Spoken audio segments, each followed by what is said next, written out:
In the quiet corners of your mind, there is a space that no algorithm can reach. But, as we navigate the year 2026, that space is becoming increasingly crowded. We wake up to a world that demands our attention before we even had our first breath of conscious thought. Your phone, your hub, your digital life, they aren't just tools anymore. They are extensions of your nervous system. We are constantly plugged into a global brain that is perpetually anxious, angry, and exhausted. Think about the last time you felt truly still. Not just physically still, but mentally silent.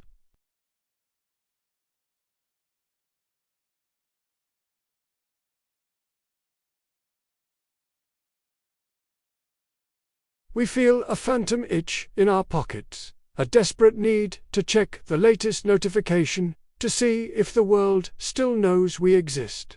We have become addicts of validation and prisoners of the feed. Welcome back to the Synthetix Stoic. Today, we are embarking on a deep journey to build your iron mind through the ancient art of detachment and digital resilience. Let's begin. Let us start with the foundation of our internal architecture, the dichotomy of control. Epictetus, a man born into slavery who became one of history's greatest minds, taught us that some things are up to us and some things are not. In the ancient world, this was a simple concept. You controlled your character and you ignored the weather. But in 2026, within the walls of our digital hubs, the lines have blurred.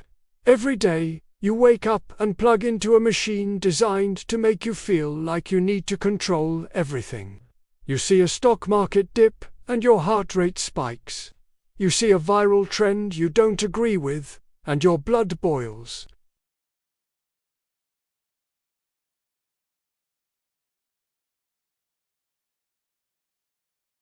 Stop, take a breath.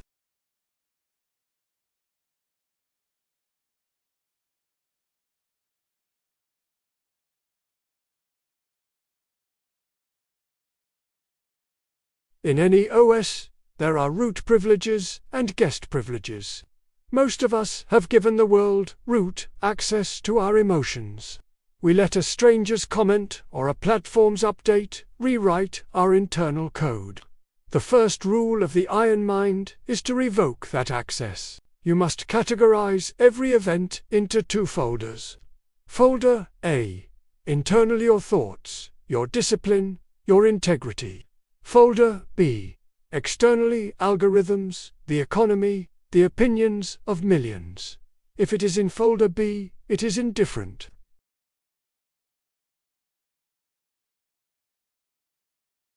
By narrowing your focus to folder A, you stop being a puppet of the machine and start being the architect of your own reality. We often live in a state of pre-traumatic stress, constantly worrying about catastrophes that haven't occurred.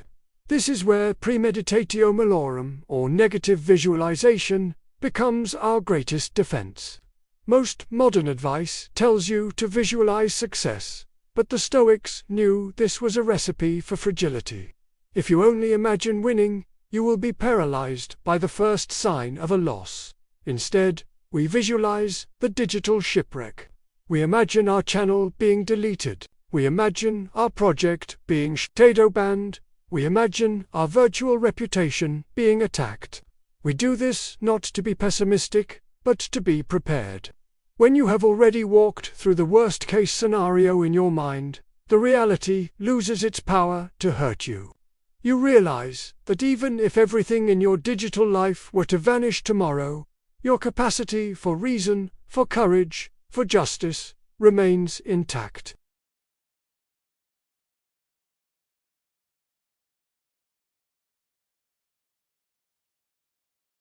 By stripping power from these digital phantoms, you build a resilient mindset that no market crash or technical glitch can destroy. Marcus Aurelius wrote extensively about the inner citadel, the fortress within yourself that can never be breached unless you allow it. Imagine your mind as a high-security server. The world is a constant brute force attack on your tranquility. Every notification is a ping. Every negative comment is a virus attempt. If you have built your citadel correctly, these attacks simply bounce off. You see an insult for what it is. Just pixels on a screen. Just vibrations in the air. It has no inherent power to hurt you unless you grant it administrative privileges.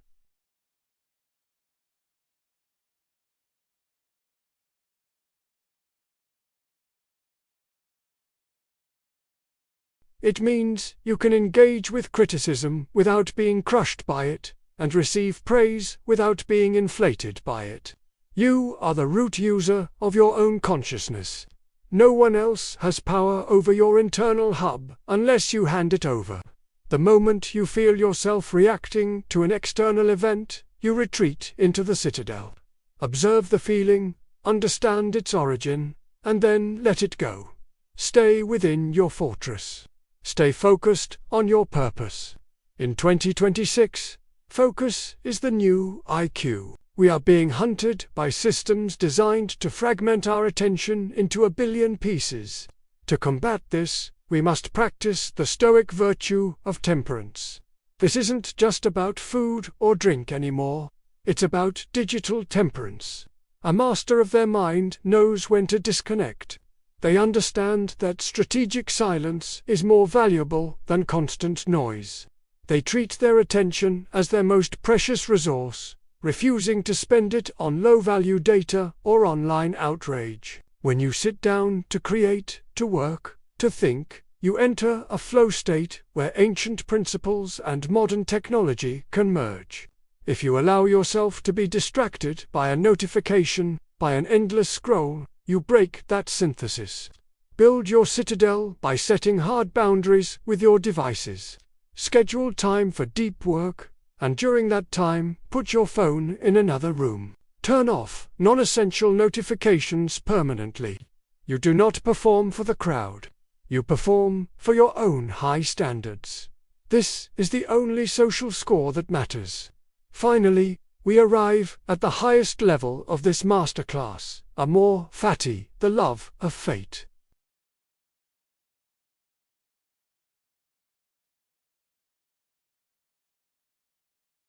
When Zeno, the founder of Stoicism, lost his fortune in a shipwreck, he didn't just survive it, he used it as the catalyst to invent a philosophy that would change the world. He loved the fate that made him a philosopher instead of a merchant. As we move forward into the unknown future of AI and synthetic reality, things will go wrong. The algorithms will change, projects will fail, and personal setbacks will arise. A Synthetix Stoic looks at these obstacles and says, "This is exactly what I needed to grow."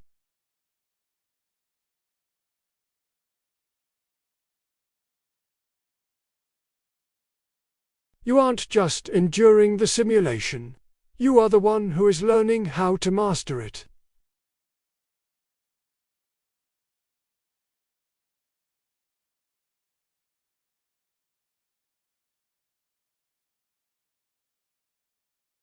These are the tools that make you invincible in the digital age. You are no longer just a user.